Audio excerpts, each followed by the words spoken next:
Hello everyone, இன்றைக்கி நம்ம பார்க்க போகிற டிஷ் என்னென்னு பார்த்தீங்கன்னா மஷ்ரூம் கிரேவி. இது ஒரு செம்மையான சைட் டிஷ் மெனு. இதை நம்ம இன்றைக்கி எப்படி பண்ணுறதுன்னு பார்க்கலாம் வாங்க. இதுக்கு முதல்ல ஒரு கடாயில் கொஞ்சமாக ஒரு 2 டேபிள் ஸ்பூனுக்கு எண்ணெய் ஊற்றிக்கலாம்.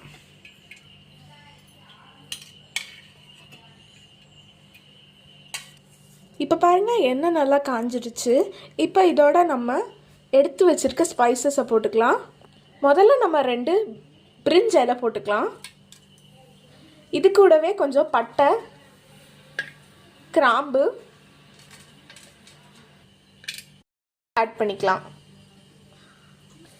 இப்போ இன்க்ரீடியன்ட்ஸ் எல்லாம் நல்லா ஹீட் ஆகி வெடிக்கிறோம். அந்த டைமிங்கில் நம்ம சாப் பண்ணி வச்சுருக்க ஆனியன்ஸ் போட்டுக்கலாம்.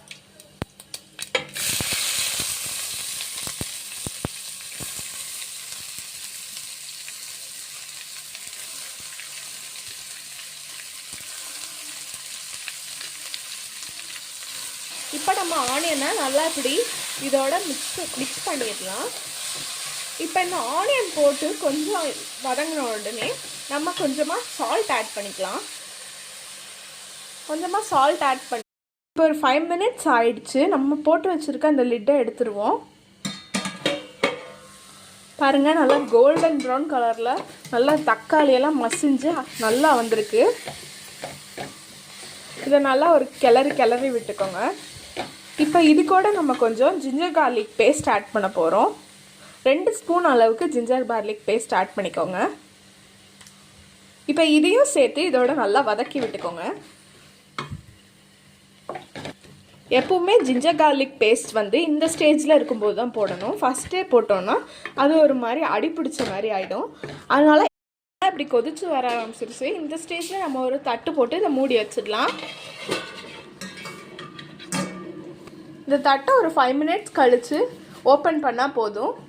இப்போ ஒரு 5 மினிட்ஸ் ஆகிடுச்சு. நம்ம இப்போ இது பார்த்திங்கன்னா நல்லா கொதிச்சு ஒரு நல்ல டெக்ஸ்சர் வந்துடுச்சு. இப்போ இதில் நம்ம கொஞ்சமாக கட் பண்ணி வச்சுருக்க கொரியாண்டர் லீவ்ஸை ஆட் பண்ணிக்கலாம். இப்போ நம்ம அந்த மின்ட் அண்ட் கொரியாண்டர் லீவ்ஸை ஆட் பண்ணிக்கலாம்.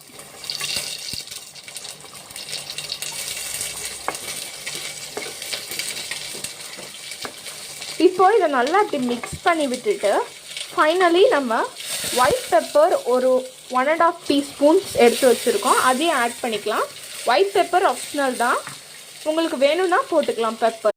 அவ்வளோதான், நம்மளோட hot and spicy mushroom gravy ready. இதை சப்பாத்தி, நான், அப்புறம் புலாவ் கூட வச்சு சர்வ் பண்ணலாம். தேங்க்ஸ் ஃபார் வாட்சிங். Subscribe our channel.